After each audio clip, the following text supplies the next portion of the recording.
பிரியமானவர்களே, இயேசு கிறிஸ்துவின் நாமத்தில் உங்கள் யாவருக்கும் என்னுடைய அன்பின் வாழ்த்துக்கள்.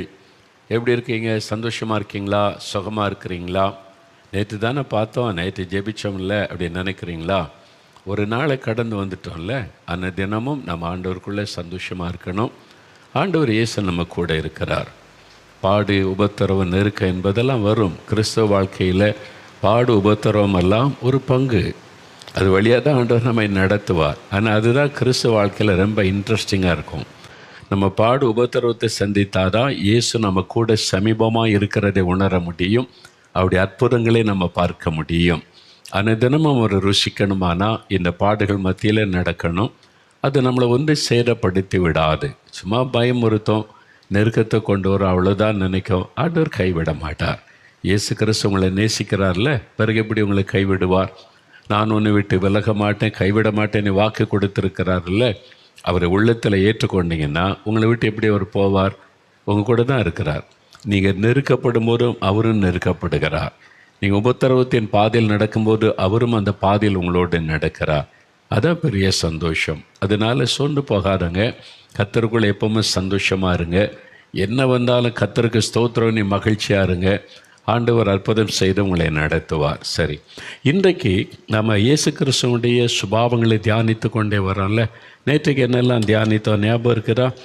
இயேசு சுயநலம் இல்லாத ஒரு வாழ்க்கை வாழ்ந்தார்.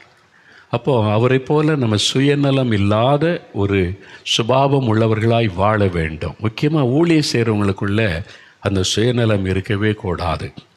அது அந்த மாதிரி இயேசுவை பின்பற்றவங்க அப்படி இருக்க முடியாது. அவரை போல தான் நம்ம வாழணும், அவரை போல தான் ஊழியம் செய்யணும். ரெண்டாவது, இயேசுவை போல தீமைக்கு நன்மை செய்வார். இயேசு கிறிஸ்துவை கைது பண்ணி அநியாயமாய் பொய்யான குற்றச்சாட்டு சொல்லி அடிக்க கொண்டு வர்றாங்க. அதில் வேலைக்காரன் காது துண்டிக்கப்பட்ட போது இயேசு அவனுக்கு நன்மை செய்கிறார்.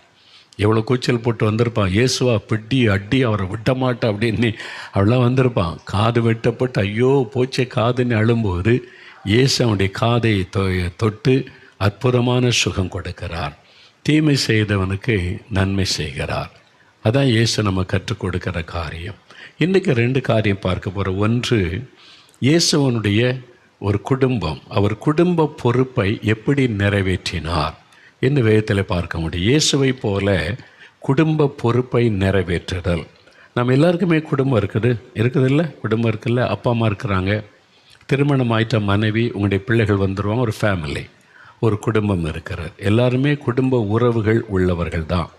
திருமணமே ஆகாமல் ஊழியம் செய்கிறவங்க இருக்கிறாங்க. அது அவங்களுடைய அழைப்பு, அது அவங்களுடைய ஒப்பு கொடுத்தல், அது வித்தியாசம்.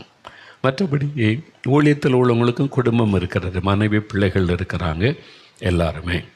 இப்போ முக்கியமாக நம்ம அறிந்து கொள்ள வேண்டியது, எல்லாருக்கும் தெரிந்த ஒரு காரியம், யோவான் எழுதின சுவிசேஷம் 19ஆம் அதிகாரம் 25-27 வசனம் பாருங்கள். யோவான் 19 அதிகாரம் எடுக்கிறீங்களா? இயேசு சிலுவையில் இருக்கும்போது தன்னுடைய ஃபேமிலிக்கு என்ன செய்தார், முக்கியமாக தன் தாயாருக்கு என்ன செய்தார் என்று எழுதப்பட்டிருக்கிறது. அது யோவான் 19ஆம் அதிகாரம் 25-27 வசனம். 157வது பக்கம், புதிய ஏற்பாட்டில். எடுத்துட்டிங்களா? பைபிளை பாருங்களேன். அந்த வசனத்தை வாசிக்கிறேன். 25 இயேசுவின் சிலுவையின் அருகே அவருடைய தாயும், இயேசுடைய தாயும் அவருடைய தாயின் சகோதரி கிளையோப்பா மரியாளும், அவருடைய தாயினுடைய சகோதரி அதற்கு அவர்கள் அவங்களுடைய அப்போ அது தாயுடைய சகோதரி, இளைய தாயார் வைத்துக்கொள்ளுங்க. அப்புறம் மகதலேனா மரியாளும் நின்று கொண்டிருந்தார்கள். அப்பொழுது இயேசு தம்முடைய தாயையும் அருகே நின்ற தமக்கு அன்பான சீஷனையும் கண்டு, சிலுவையில் தொங்கிக்கிட்டு இருக்கிறாரு, தாயார் நிற்கிறாங்க, தாயனுடைய சகோதரி மகதலேனா மரியாள், பக்கத்தில் யோவான், இயேசுக்கு பிரியமான சீஷன் யோவான். அவர் கொஞ்சம் வயசு உள்ளவர் யோவான். இயேசுவின் மார்பிலை சாய்ந்திருப்பார்.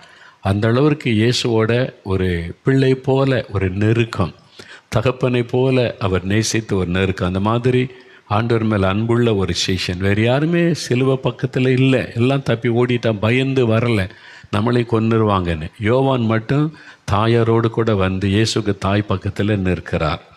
அப்போ இயேசு என்ன சொல்கிறார் பாருங்கள். அப்பொழுது இயேசு தம்முடைய தாயையும் அருகே நின்ற தமக்கு அன்பான சீஷனையும் கண்டு தம்முடைய தாயை நோக்கி, ஸ்திரீயே, அதோ உன் மகன் என்றார்.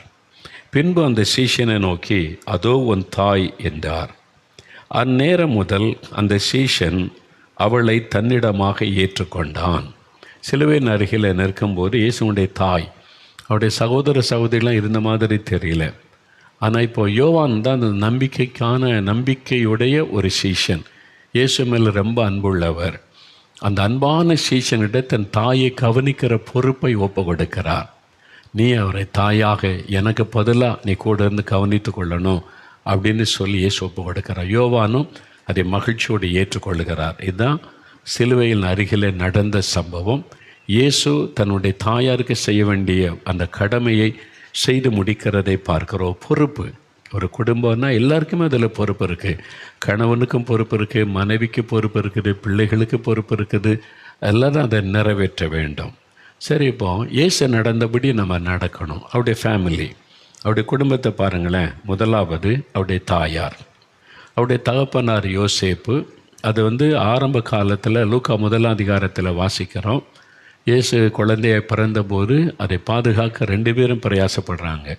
மரியாளும் யோசேப்பும் பிரயாசப்பட்டு எகிப்துக்கு போகிறாங்க, பாதுகாக்கிறாங்க. அதன் பிறகு நாசரேத்தில் நாசரேத்தில் தான் அவருடைய வீடு. அங்கே தான் இயேசு வளருகிறார். அப்போ அங்கே வளர்ந்து வரும்போது பாருங்கள், தகப்பனார் ஒருவேளை இறந்திருக்க வேண்டும். ஏன்னா அது பிறகு தகப்பனாரை பற்றி பார்க்க முடியாது.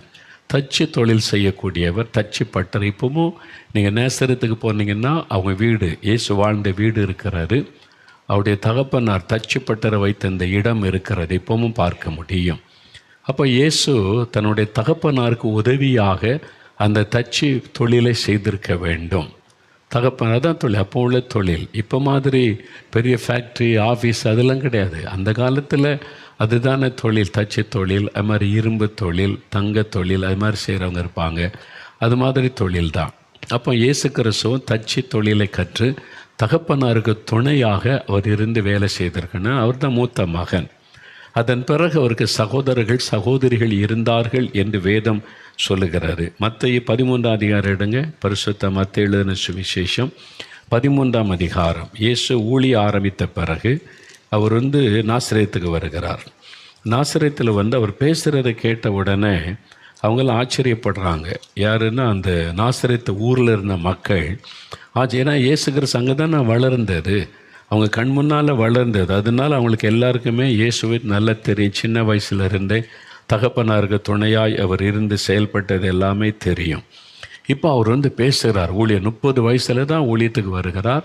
அது வரைக்கும் தன் குடும்பத்துக்கு துணையாக இருந்து செய்ய வேண்டிய கடமைகளை இயேசு நிறைவேற்றி இருக்கிறார். அதுதான் மறைமுகமாக சொல்லப்பட்டிருக்கிற ஒரு காரியம். இப்போ அவருக்கு தாயார் இருந்தாங்க, தகப்பனார் இறந்துட்டாங்க. இப்போது சகோதர சகோதரிகளை பற்றி மத்தேயு 13 54 56 வசனம் வரைக்கும் பாருங்கள். எடுத்துட்டிங்களா? 21வது பக்கம் புதிய ஏற்பாட்டில்.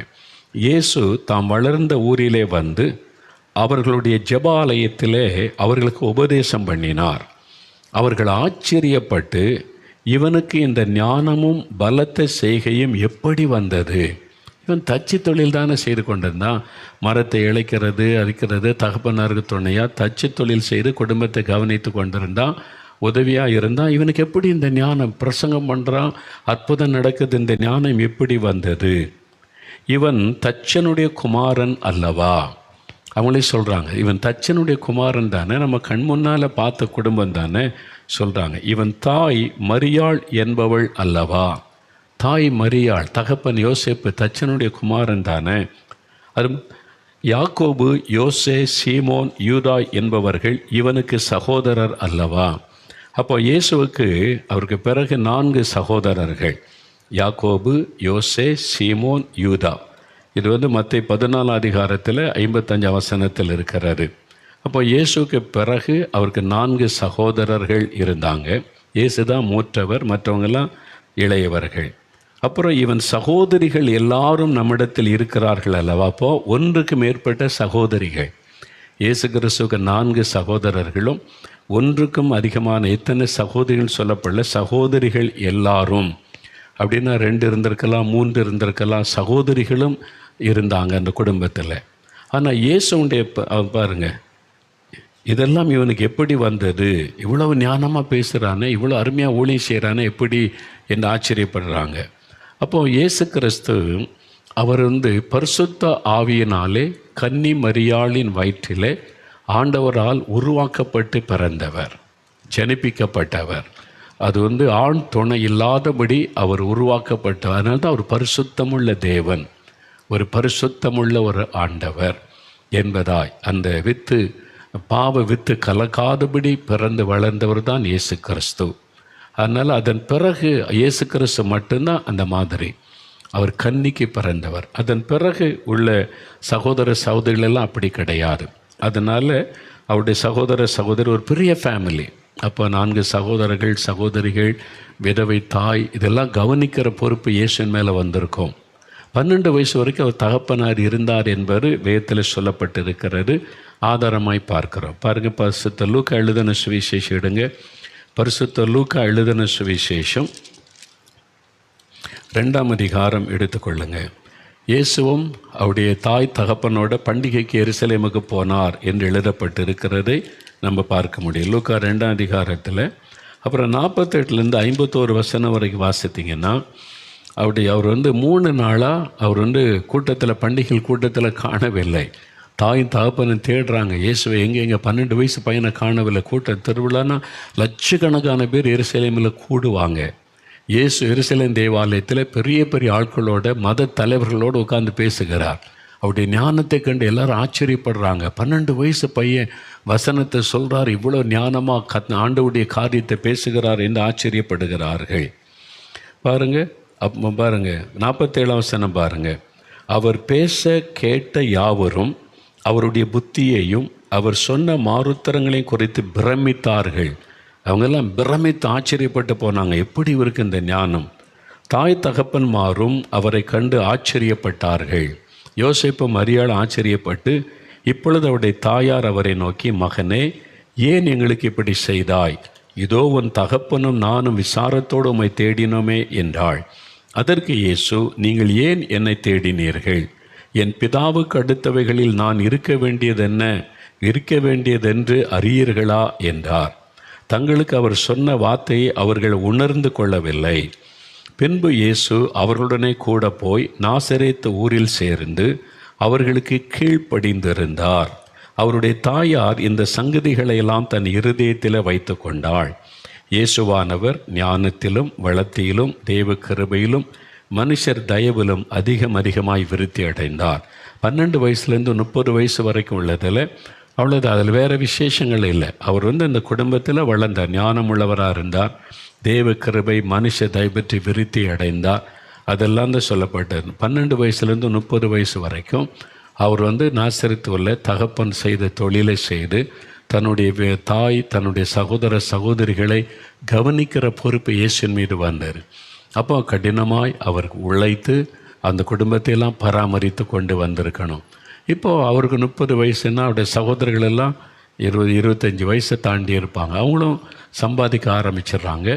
அந்த சமயத்தில் தான் அவருடைய 30ஆவது வயதில் ஊழியத்திற்காக புறப்படுகிறார். அவர் யோர்தான் நதியில் ஞானஸ்நானம் பெற்று ஊழியத்தை ஆரம்பிக்கிறார். ஊழியத்தை ஆரம்பித்தோடனே 12 சீஷர்கள் சேர்ந்து கொள்கிறாங்க. இப்போது அவளுக்கு அந்த குடும்பத்தை கவனிக்கிற பிரதர்ஸ் எழும்பிட்டாங்க, மற்ற சகோதரர்கள். இப்போ இயேசு ஊழியம் செய்ய ஆரம்பிக்கிறார். அடுத்து நம்ம பார்க்குறது யோவான் 2ஆம் அதிகாரத்தில். யோவான் 2ஆம் அதிகாரத்தை எடுத்துக்கொள்ளுங்க. இயேசு செய்த முதலாவது அற்புதம் யோவான் 2ஆம் அதிகாரத்தில் எழுதப்பட்டிருக்கல, திருமண வீட்டில். அந்த வசனத்தை கவனிங்களேன்.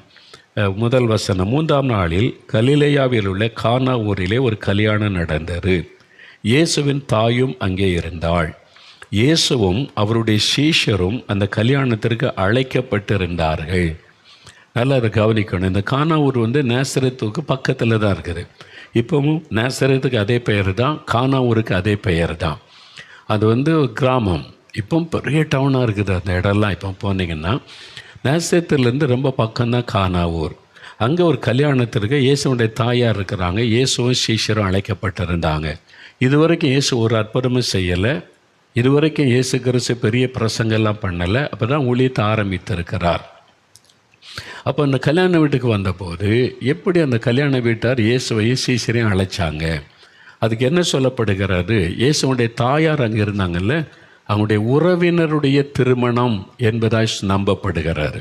அதனால தான் தாயார் வந்திருக்கிறாங்க, இயேசுவும் அழைக்கப்பட்டிருக்கிறார். இயேசுடைய தாயாருடைய உறவினருடைய குடும்பத்தில் திருமணம். அதனால்தான் அங்கே இயேசுவும் அவருடைய சீஷரோடு வந்திருந்தார் என்று.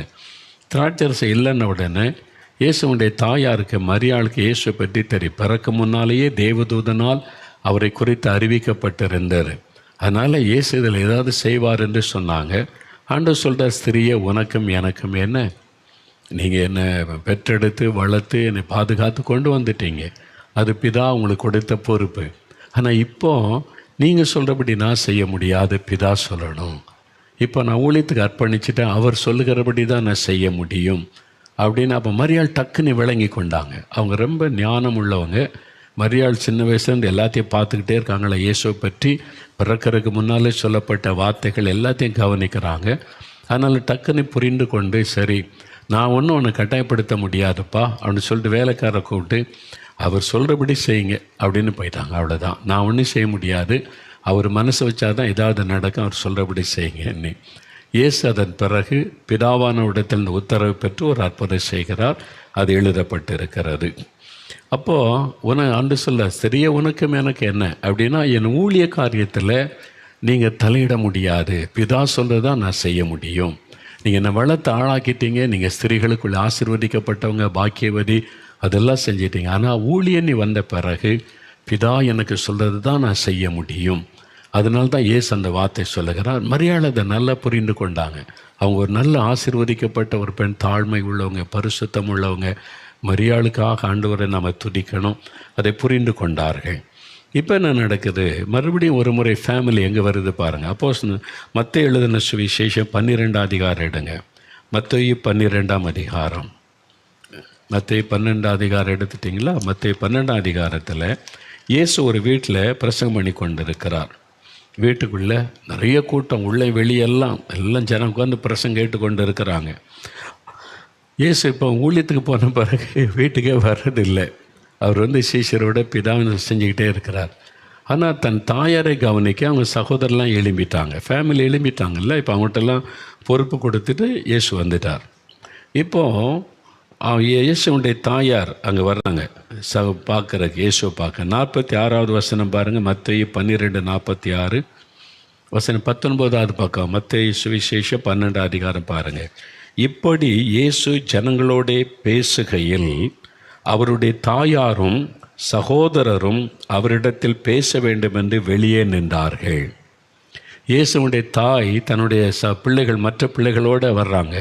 இயேசுடைய சகோதரர்களோடு கூட, இயேசு போய் இவ்வளோ நாள் ஆச்சுப்பா, இத்தனை மாதம் ஆச்சு, அவனை பார்க்க முடியல, நான் போய் பார்த்து பேசிட்டு வரணும், ஊழியத்தில் பிஸியாக இருக்கிறான், பிதாவுடைய காரியத்தை செய்கிறான், நம்ம அவனை கட்டாயப்படுத்த முடியும், நம்ம போய் பார்த்து பேசிட்டு வரலாம் அப்படின்னு தாயா அவனுடைய மற்ற பிள்ளைகளை அழைத்து கொண்டு வர்றாங்க. இயேசுடைய சகோதரர்களும் இயேசுடைய தாயாரும் வந்திருக்கிறாங்க.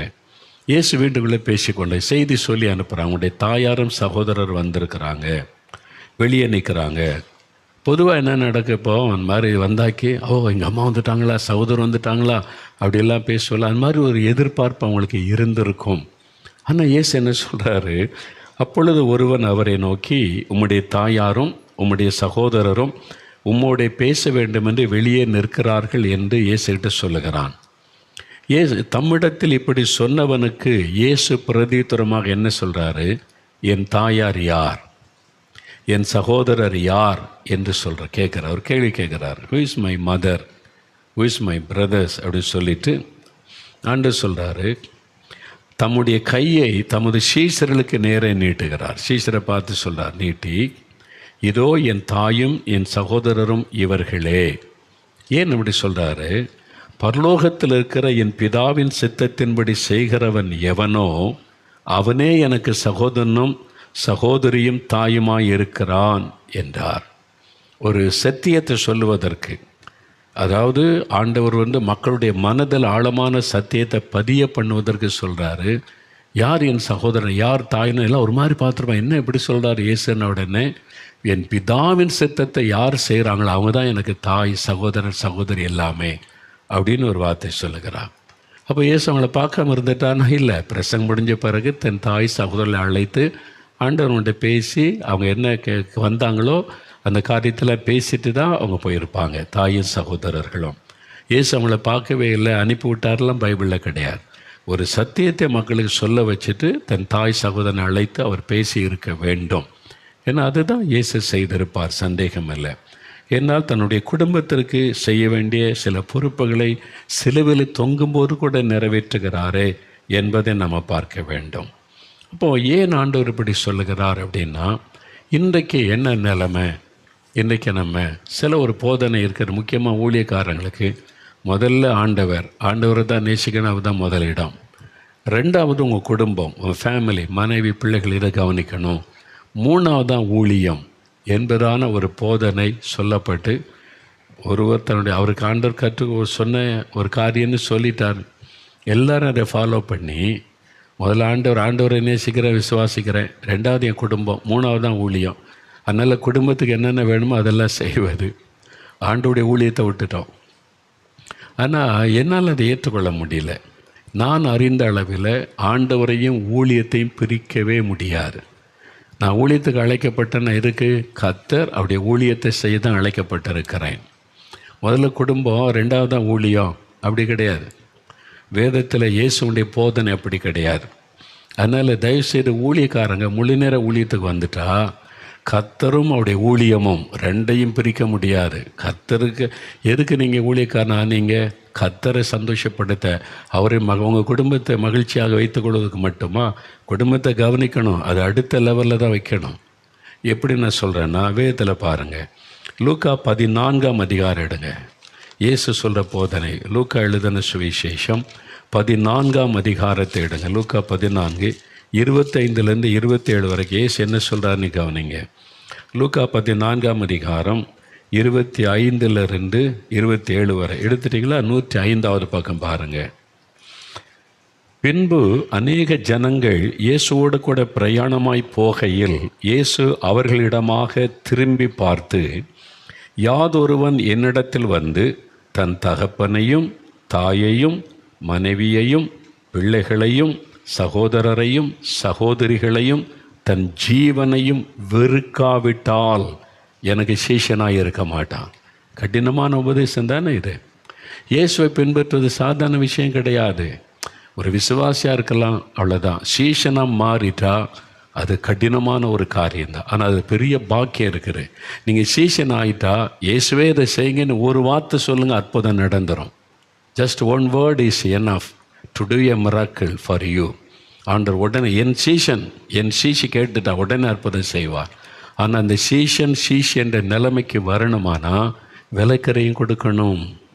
எனக்கு என் குடும்பம் தான் முக்கியம், மனைவி பிள்ளைகள் எல்லாருக்கும் சொத்து சேர்க்கணும், வீடு சேர்க்கணும், அதை செய்யணும், இதை செய்யணும், அப்புறம் தான் எனக்கு ஊழியன்னு சொன்னால் ஆண்டவர் உங்களை 3வது இடத்துல ஒதுக்கி வச்சுருவார். அப்படி கிடையாது.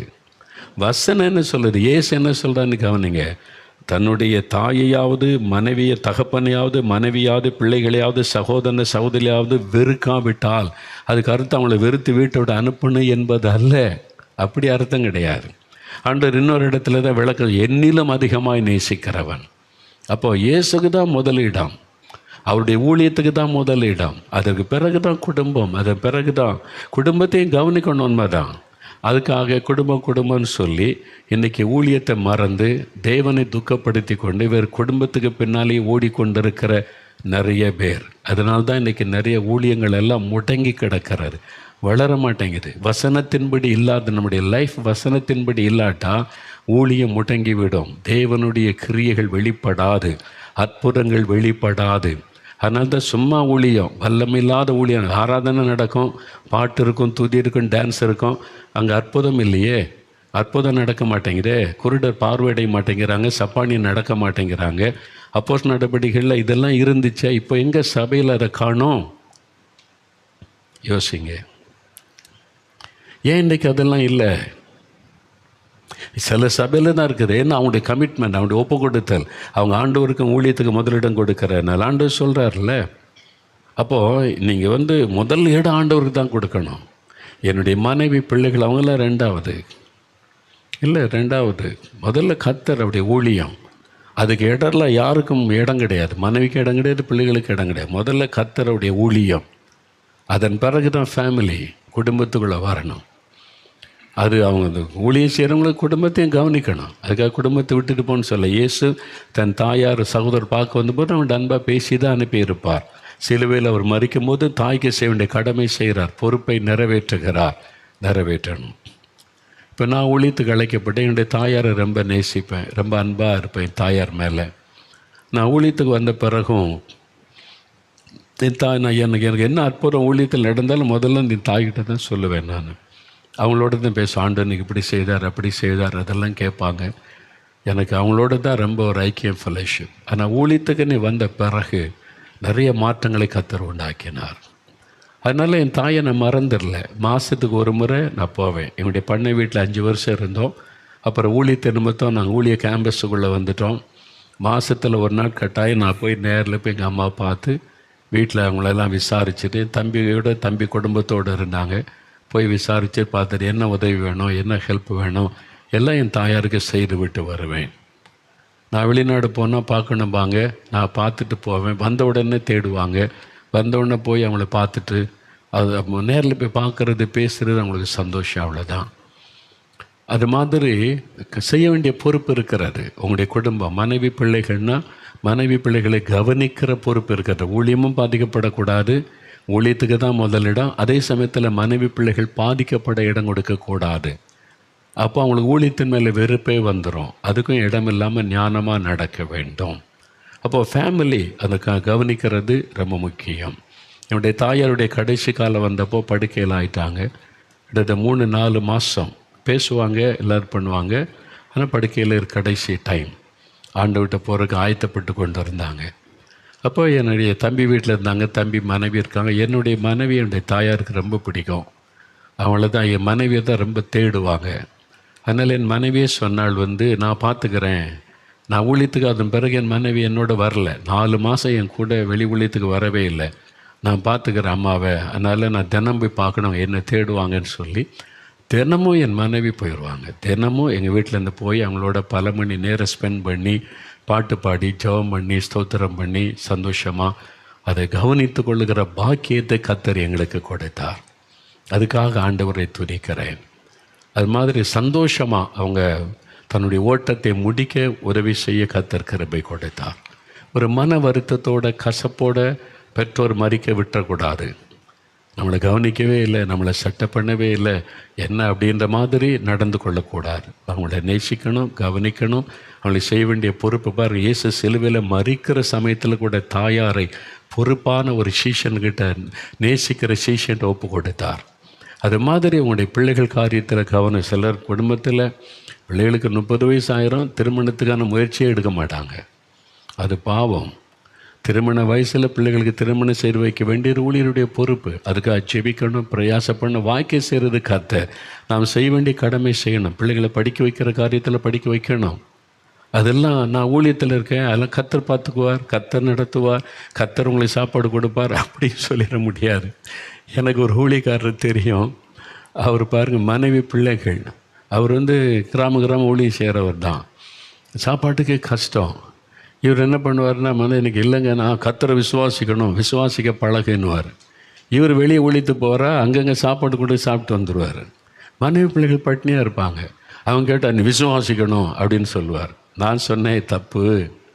விசுவாசிக்கணும்னா நீங்களும் வீட்டில் உட்காருங்க, வீட்டில் சாப்பிடாமல் உட்காந்து விசுவாசித்து ஜெபம் பண்ணுங்க, மனைவி பிள்ளைகளை போஷிங்க. நீங்கள் வெளியே சுற்றிட்டு சாப்பிட்டு வந்துட்டு மனைவி பிள்ளைகளை பட்டினியை விட்டு கர்த்தரை விசுவாசிங்கன்னு சொன்னால் என்ன அர்த்தம்? தப்பு. நான் சொன்னேன் அந்த ஊழியக்காட்ட நேரிலேயே, நீங்கள் பண்ணுறது தப்பு.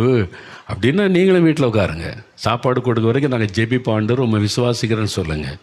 நீங்கள் அங்கங்கே ஊர் சுற்றிட்டு கொடுக்குற இடத்துல சாப்பிட்டு வந்துடுறாரு, மனைவி பிள்ளைகள் பட்டினியாக இருக்கணும், விசுவாசம்னு பேசுனீங்கன்னு என்ன அர்த்தம்? அப்படி தப்பு, அப்படி ஊழியக்காரன் செய்யக்கூடாது. அதனால் மனைவி பிள்ளைகள் ஊழியம் செய்கிறவங்க பாதிக்கப்படாதபடி கர்த்தர் நடத்துவார். சிலர் அதுக்கே முக்கியத்துவம் கொடுத்து ஊழியத்துக்கு வர பணத்தெல்லாம் குடும்பத்துக்கு செலவு பண்ணி ஊழியத்தை ஒளி பண்ணிடுவாங்க. சிலர் குடும்பத்தையே கவனிக்காமல் ஊழியன்னு போய் குடும்பத்தை ரோட்டில் விட்டுருவாங்க. ரெண்டுமே தவறு. இயேசுவை போல் பேலன்ஸாக இருக்க நம்ம பழகணும். ஊழியத்துக்கு முதலிடம் கர்த்தர், அதே சமயத்தில் ஃபேமிலியும் பாதிக்கப்படாதபடி குடும்பத்துக்கு செய்ய வேண்டிய பொறுப்புகளை நிறைவேற்றணும், பிள்ளைகளுக்கு செய்ய வேண்டியதை செய்யணும், தாய் தகப்பனுக்கு செய்ய வேண்டியதை செய்யணும். இயேசு எப்படி செய்தாரோ அதே மாதிரி அவங்களுக்கு டைம் கொடுக்கணும். சரியா? இதுதான் இயேசு கிறிஸ்து அருமையாக நமக்கு வாழ்ந்து காண்பித்தது. அதனால் ஆண்டவரே அதனால தான் பாருங்கள், அது பிறகு இயேசு உயிரோடு இருக்க வரைக்கும் அவருடைய சகோதரர்கள் அவங்கெல்லாம் இயேசுவை நம்பலை, இவ்வளோ அற்புதம் நடந்த பிறகும் கூட. ஆனால் பெந்தேகோஸ்தே நாளுக்கு பிறகு பார்த்திங்கன்னா இயேசுடைய சகோதரனாகிய யாக்கோபு, அவர் தான் சர்ச் லீடர். அதன் பிறகு அவர் அபிஷேகம் பெற்று ஊழியக்காரனாகி இயேசுடைய சகோதரன் அந்த ஆதி திருச்சபையில் முக்கியம் பேதுரு மாதிரி ஒரு பெரிய லீடராக இருந்தார். அப்போஸ்தலர் நடவடிக்கைகள் 15 அதிகாரம் வாசித்தீங்கன்னா அந்த இயேசுவின் சகோதரனாகிய யாக்கோபு, அது ஜேம்ஸ், அவங்க ஒரு பெரிய லீடர், சர்ச் லீடராக இருந்தார் பேதுருவோடு கூட. அதெல்லாம் நம்ம வேதத்தில் பார்க்குறோம். அதுதான் அவங்களுடைய ஃபேமிலி ஊழியத்துக்குள்ளே வர்றதை நம்ம பார்க்குறோம். அதனால் நீங்கள் குடும்ப காரியத்திலையும் கவனமாக இருக்கணும், இயேசு நடந்து கொண்டபடி நடக்கணும், கவனம். 18வது இன்னொரு காரியம் பார்க்க போகிறோம். அதனால் நீங்கள் ஜெபிக்கணும், இயேசுவே உம்மை போல் நாங்கள் ஃபேமிலியை கரெக்டாக கவனிக்கணும். அதுக்காக குடும்பம்னு ஊழிய பணத்தெல்லாம் குடும்பத்துக்கு செலவு பண்ணி ஊழியத்தை பாதிச்சிடக்கூடாது, என்னை காத்துக்கொள்ளுங்கன்னு நீங்கள் ஜெபிக்கணும். அது மாதிரி தான் எல்லாருமே நடந்து கொள்ளணும். சரியா? அது ரொம்ப முக்கியம். சரி, இன்னொரு காரியம் பார்க்க போகிறோம். தேவ சித்தம். இயேசுனுடைய வாழ்க்கையை நல்லா கவனிச்சிங்கன்னா அவர் எந்த காரியம் எடுத்தாலும் தேவ சித்தம்னு சொல்லுவதை பார்க்க முடியும். 2 வசனம் வாசிக்கலாம். யோவான் 5 அதிகாரம் 30வது வசனம் எடுங்க. யோவான் 5 அதிகாரம் 30வது வசனம் 132வது பக்கம் எடுத்துட்டிங்களா? அந்த வசனம் பாரு. இயேசு என்ன சொல்கிறாரு? நான் என் சுயமாய் ஒன்றும் செய்கிறது இல்லை. நல்லா கவனிங்க. முக்கியமாக ஊழியம் செய்கிறவங்க, முழு நேர ஊழியத்துக்கு ஒப்பு கொடுத்தவங்க, பாஸ்டராக இருந்தாலும் சரி, மிஷினரியாக இருந்தாலும் சரி, ஒரு ஊழியத்தினுடைய லீடராக இருந்தாலும் சரி, முழு நேர ஊழியத்தில் சிறுவர் ஊழியம், வாலிபர் ஊழியம், என்ன ஊழியம் செய்யுங்க. ஊழியத்தில் இருக்கிறவங்க கவனிக்க வேண்டிய முக்கியமான காரியம். ஊழியத்தில் இல்லாதவங்களும் இதை கவனிக்கணும். நான் என் சுயமாய் ஒன்றும் செய்கிறது இல்லை. எனக்கு சித்தமானதை நான் தேடாமல் என்னை அனுப்பின பிதாவுக்கு சித்தமானதையே நான் தேடுகிறபடியால் இயேசு சொல்கிறார். எனக்கு சித்தமான நான் விரும்புகிறது செய்கிறதில்லை, பிதா என்ன விரும்புகிற அவருடைய சித்தம் என்ன திரும்ப அப்போ இயேசுவை போல தேவ சித்தம் செய்ய நம்ம அர்ப்பணித்து கொள்ளணும். இயேசு அதற்கு தன்னை அர்ப்பணித்து கொண்டார். இப்போ யோவான் 4 அதிகாரம் 34 வசனம் பாருங்கள். இயேசுடைய சீஷர்கள், இயேசு பசியாக இருக்க களைப்பாக கிணத்து நிறைய உட்கார்ந்துட்டார். இவங்கெல்லாம் போஜனம் கொள்வதற்கு சாப்பாடு வாங்கிட்டு வர அவங்க பட்டணத்துக்குள்ளே போயிட்டாங்க. திரும்பி வரும்போது இயேசு அவங்களோட பேசுகிறார். அப்போ ஒரு வார்த்தை சொல்ல 34 வசனத்தில் இயேசு அவர்களை நோக்கி, நான் என்னை அனுப்பினவருடைய சித்தத்தின்படி செய்து அவருடைய கிரியையை முடிப்பதே என்னுடைய போஜனமாயிருக்கிறது. என்னை அனுப்பினவருடைய சித்தத்தின்படி செய்து அவர் எனக்கு கொடுத்த வேலையை முடிப்பது தான் என்னுடைய போஜனமாக இருக்கிறது. ஊழியக்காரிகள் சொல்லணும், தேவன் என்னை தெரிந்து கொண்ட நோக்கத்தை அவருடைய சித்தத்தை நிறைவேற்றுவது தான் என்னுடைய போஜனம். நம்ம இஷ்டப்படி ஊழியம் செய்வது அல்ல. இன்றைக்கி நிறைய பேர் அப்படி தான் நினைக்கிறோம். நம்ம ஜெபிக்கிறோம், விசுவாசிக்கிறோம், பிரசங்கம் பண்ணுறோம், ஊழியம் செய்கிறோம், சபை நடத்துகிறோம். ஆனால் கர்த்தர் சொல்கிறபடி நடத்துகிறோமா? கர்த்தர் சொல்கிறபடி ஆராதனை நடத்துகிறோமா? கர்த்தர் சொல்லுகிறபடி ஊழியம் செய்கிறோமா? அவரிடத்தில் கேட்டு செய்கிறோமா? இதுதான் கேள்வி. இயேசு அப்படித்தான் நடந்தார். அதான் வசனம் சொல்லுகிறாரு.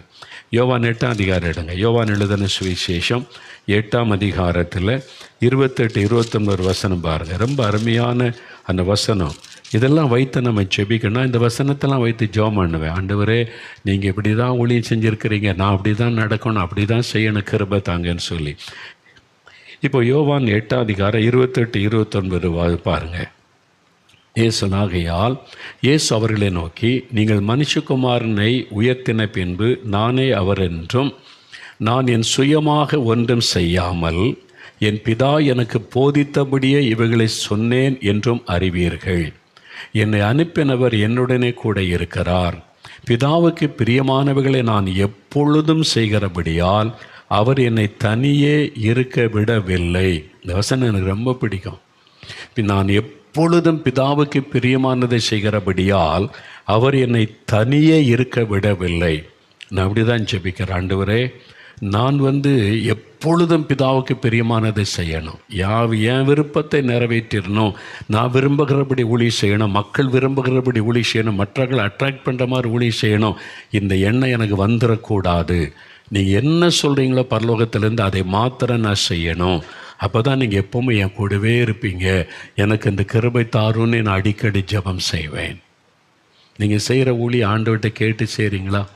நீங்கள் கட்டுற கட்டடம் இயேசு சொன்னாரா, இது இப்படி கட்டு அப்படி செய்ய சொன்னாரா? இல்லை நீங்கள் பிளான் போட்டு ஆண்டவரே செய்ய போகிறோம் ஆசீர்வதிங்க அப்படின்னு ஜெபிக்கிறீங்களா? யோசித்து பாருங்கள். தேவனுடைய கூடாரத்தில் கடைசியில் ஆண்டவர் சொன்ன எப்படி கட்டணும், சிலுவை வடிவில் இருக்கணும், 50,000 பேர் உட்கார்ற மாதிரி இருக்கணும், உள்ள தூண்கள் இருக்கக்கூடாது. அது மாதிரி இது மாதிரி யார் கட்டுறது? அதுக்கு ஜெபம், அதுக்கேற்ற ஒரு என்ஜினியரை கத்தர் கொண்டு வந்தார், ஆர்கிடெக்ட் கொண்டு வந்தார். ஓகே செய்யலாம். ஒரு புதிய டெக்னாலஜி மூலமாக கட்டப்பட்டு தான் தேவனுடைய கூடாரம். நிறைய என்ஜினியர்ஸ் எல்லாம் பார்த்துட்டே போவாங்க. ஒரு புதிய டெக்னாலஜி, உள்ள தூணே இல்லாமல் இவ்வளவு அகலத்திற்கு அந்த ட்ரெஸ் ஒர்க் வருகிறது எப்படி அப்படின்னு சொல்லி புதிய டெக்னாலஜியில் அதை செய்தாங்க. அதை ஜெயமாக்கி கொடுத்தார் ஆண்டவர். கத்தர் சொன்னது. அப்புறம் ஜன்னல் எப்படி இருக்கணும், வாசல் எப்படி இருக்கணும், பல நாட்கள் நான் ஜெபித்தேன். தேவனுடைய கூட்டத்தில் உட்காந்து ஆண்டவரே ஜன்னல் எப்படி இருக்கணும், என்ன எழுதப்படணும், எப்படி இருக்கணும், அந்த கதவு எப்படி இருக்கணும், என்ன கலர் அதில் இருக்கணும், என்ன செய்யணும், நீங்கள் விரும்புகிறீங்க சொல்லுங்கன்னு ஒரு நாள் 2 நாள் இல்லை, பல நாட்கள் நான் போய் ஜெபிச்சிருக்கேன். பல மணி நேரங்கள் ப்ரேயர் டைரி ஜெபிக்க கத்தர் சொல்ல அதில் குறிப்பு எடுப்பேன். ஒரே நாளில் கத்தர் சொல்ல மாட்டார். காத்துரு, என் சமூகத்தில் அமர்ந்துரு, நீ நான் சொல்ல வரைக்கும் காத்திருக்கியா பார்க்கலாம். அதெல்லாம் ஆண்டவர் சோதித்து ஆண்டவர் சொல்லுகிறபடி தான் எல்லாமே செய்யணும். ஸ்டேஜ் எப்படி இருக்கணும், அதில் என்ன செய்யணும், எப்படி அமைக்கணும், எல்லாமே கத்தர் ஒன்று சொல்லி கொடுப்பார். ஆசரிப்பு கூடாரத்துக்கு மோசைக்கு எப்படி சொல்லி கொடுத்தாரோ இன்றைக்கும் அதே தேவன். ஊழியக்காரங்க முக்கியமாக அது மாதிரி மோசையை மாதிரி மாறணும். சும்மா பிரசங்கம் பண்ணுற அதுன்னு இல்லை, தேவ சித்தம் அதை நிறைவேறுவதற்கு உங்களை அர்ப்பணித்து கொள்ளணும், ரொம்ப முக்கியம். அப்போது ஒரு பிரச்சனை இருக்காது. தேவனுடைய கூடாரத்துக்கெல்லாம் நாங்கள் காணிக்கையே கேட்கலையே. திறப்பின் வாசல் ஜெபத்தில் கூட காணிக்கை எடுத்ததில்லை. கட்டடம் கட்டிக்கிட்டு இருக்கும்போது கூட காணிக்கை எடுத்ததில்லை, கேட்டதில்லை. எப்படி ஆண்டவர் சொன்ன, யார்கிட்டையும் கேட்காத, நான் தர்றேன். ஏவப்பட்டவங்க அவங்களா கொண்டு வந்து கொடுத்துட்டு போனாங்களே தவிர எந்த நாட்டிலையும் கேட்கல, எங்கேயும் கேட்கல. காணிக்கை கொடுங்க அப்படின்னு சொல்லி. எப்படி இதெல்லாம் நடந்தது? தேவனுடைய சித்தத்தின்குள்ளே நீங்கள் நின்னீங்கன்னா எல்லாத்தையும் கத்தர் செய்வார். அதனால் தேவ சித்தமா, இது கத்தருடைய சித்தத்துக்குள்ளே இருக்கிறோமா ஒன்று அறிந்து கொள்ளுங்க. ரொம்ப கடினமான ஒரு வார்த்தை இயேசு சொல்கிறார், அது முக்கியமான வார்த்தை. மத்தேயு எழுதின சுவிசேஷம் 7ஆம் அதிகாரம் எடுங்க. மத்தேயு 7ஆம் அதிகாரத்தில் ரொம்ப முக்கியமான ஒரு காரியத்தை இயேசு சொல்கிறார். மத்தேயு 7ஆம் அதிகாரம் எடுத்துட்டிங்களா? 21வது வசனம் பாருங்கள். 11வது பக்கம் புதிய ஏற்பாட்டில் 21வது வசனம். பரலோகத்தில் இருக்கிற என் பிதாவின் சித்தத்தின்படி செய்கிறவனே பரலோக ராஜ்யத்தில் பிரவேசிப்பான அல்லாமல் என்னை நோக்கி கத்தாவே கத்தாவே என்று சொல்லுகிறவன் அதில் பிரவேசிப்பதில்லை. பிதாவின் சித்தம் செய்கிறவன் தான் பரலோக ராஜ்யத்தில் பிரவேசிக்க முடியுமா? அடுத்த வசனம் தான் ரொம்ப காரியம். அந்நாளில் அநேகர் என்னை நோக்கி கத்தாவே கத்தாவே உமது நாமத்தினாலே தீர்க்க தரிசனம் உரைத்தோம் அல்லவா, உமது நாமத்தினாலே பிசாசுகளை துரத்தினோம் அல்லவா, உமது நாமத்தினால் அநேக அற்புதங்களை செய்தோம் அல்லவா என்பார்கள். அதாவது பிதாவின் சித்தம் செய்யாதவர்கள், பிதாவின் சித்தத்தை நிறைவேற்றாதவர்கள், இது பிதாவின் சித்தமாக என்று அறிந்து செயல்படாதவர்கள். அவங்க ஜெபிச்சாலும் பிசாசு போகும். ஏன்னா பயன்படுத்துவது இயேசுவின் நாமம். அதனால் பிசாசு போக வியாதி சுகமாகும். அதை வச்சு பரலோகத்துக்கு போக முடியாது. ஆண்டவர் சொல்கிறாரு, நான் உங்களை ஒரு காலமும் அறிய, நீங்கள் அக்கிரம செய்கைக்காரர், உங்கள் விருப்பப்படி தானே எல்லாம் செஞ்சீங்க, உங்களுக்கு எனக்கு சம்மந்தம் இல்லை, ஹூ ஆர் யூ ஆண்டவர் கேட்பார். எவ்வளோ கடினம். அப்போ பிதாவின் சித்தம் செய்யாமல் ஊழியம் செய்தால் கூட ஆபத்து. அதனால் நம்முடைய வாழ்க்கையில் நம்முடைய வீட்டுக்குள்ளே என்ன வந்தாலும் தேவனுடைய சித்தத்தின்படி இருக்கணும். நம்முடைய ஊழியம் செய்கிறவங்க மாத்திரமல்ல, பிஸ்னஸ் செய்கிறவங்க, வேலை செய்கிறவங்க, நம்ம எல்லாரும் ஆண்டவரே உம்முடைய சித்தம் என் குடும்பத்தில் நிறைவேறணும், உம்முடைய சித்தம் என் பிள்ளைகள் வாழ்க்கையில் நிறைவேறணும், உம்முடைய சித்தம் எங்கள் வாழ்க்கையில் நிறைவேறணும்னு சொல்லணும். யோவான் 12:49 இயேசு என்ன சொல்கிறார் பார்த்தீங்களா? நான் சுயமாக எதையும் செய்வதில்லை. யோவான் 12:49 பாருங்கள். 147வது பக்கத்தில், நான் சுயமாக பேசவில்லை, நான் பேச வேண்டியது என்னதென்றும் உபதேசிக்க வேண்டியது என்னதென்றும் என்னை அனுப்பின பிதாவே எனக்கு கட்டளையிட்டார். பிதா கட்டளையிடுவார், இதை பேசு, இதை சொல்லு, அதைத்தான் நான் செய்கிறேன். அதைத்தான் நீங்கள் செய்யணும். நீங்கள் ரொம்ப கவனம். இன்றைக்கி நாளைக்கு பிரசங்கம் பண்ணோன்னா உட்காந்து நெட்டில் போய் பிரசங்க பாயிண்ட், இந்த பாயிண்ட், அந்த பாயிண்ட், சரி இதை வச்சு ஒரு பிரசங்கம் பண்ணிடலாம். ஒரு நாள் ஆண்டவருக்கு முன்னால் நிற்கும் போது ஏன்ட்டு கேட்டு பேசினியான்னு கேட்பார். ஆண்டவர் சமூகத்தில் காத்துருங்க. அவர் என்ன வார்த்தை கொடுக்குறார் நீ வாங்கி அதைத்தான் சபைக்கு பிரசங்கம் பண்ணணும். ஆண்டவரிடத்திலிருந்து கேட்டு, இயேசு நான் சுயமாக எதையும் பேசுவதில்லை, சுயமாய் பிரசங்கம் பண்ணுவதில்லை, பிதாவானவர் சொல்லி அதை கேட்டு அதைத்தான் நான் மக்களுக்கு போதிக்கிறேன், பிதா எனக்கு கட்டளையிட்டபடி என்பதாக அவர் சொல்லுகிறார். அந்த மாதிரி வாழ்க்கைக்கு அர்ப்பணிக்க நான் இதுக்காக ரொம்ப ஜெபம். ஆண்டவரே உம்முடைய சித்தம் என்னில் நிறைவேறணும். அப்போஸ்தலர் 13:22 தாவீதை குறித்து ஆண்டவர் சொல்ல, தாவீதை என் இருதயத்திற்கு ஏற்றவனாய் கண்டேன், எனக்கு சித்தமானவைகளை எல்லாம் அவன் செய்வான். அதான் ஆண்டவர் சொன்ன. தாவீது மேலே ஆண்டவர் ரொம்ப பிரியம். அவன் பலவீனம் உள்ளவன், தப்பு பண்ணிட்டான், குறைப்பட்டுட்டான், அவன் செய்த பாவெல்லாம் பைபிளில் எழுதியிருக்கான். ஆனால் ஆண்டவர் சொல்லார் என் இருதயத்திற்கு ஏற்றவன், ஏன்னா எனக்கு சித்தமானதான் அவன் செய்வான். அவன் சில காரியத்தில் தவறித்தது உண்மைதான், ஆனால் பெரும்பாலும் அவனுடைய வாழ்க்கையை பார்த்திங்கன்னா என்கிட்ட கேட்டு எனக்கு சித்தமானதை செய்வான். அதனால் அவன் இருதயத்துக்கு ஏற்றவன் சாட்சி கொடுத்தார். நீங்கள் அப்படி இருக்கிறீங்களா? நம்ம அதுக்கு விரும்புகிறீங்களா? ஆண்டவரே உம்முடைய இருதயத்திற்கு ஏற்றவனாக இருக்கணும், உமக்கு பிரியமானதை செய்யணும், உமக்கு சித்தமானதான் நான் செய்யணும், அதுக்கு என்னை ஒப்பு கொடுக்குற உம்முடைய சித்தத்தை எனக்கு வெளிப்படுத்தோன்னு கேட்கணும். நம்ம விரும்புகிறீங்களா? ஜெபிக்கலாமா? அப்போ இருதயத்தில் கை வைங்க. இயேசுவை போல நான் பிதாவின் சித்தத்தை நிறைவேற்றணும், நான் இயேசுவின் விருப்பத்தை என் வாழ்க்கையில் நிறைவேற்றணும். நான் விரும்புகிறபடி எதையும் செய்யக்கூடாது, இயேசு விரும்புகிறதை தான் நான் செய்யணும். ஊழியன்னா கூட ஆண்டவர் சொல்லுகிறபடி தான் நான் ஊழியம் செய்யணும். பிரசங்கம் பண்ணும்போது கூட ஆண்டவர் சொல்லுகிற வசனத்தை கேட்டு அதைத்தான் பிரசங்கம் பண்ணணும்.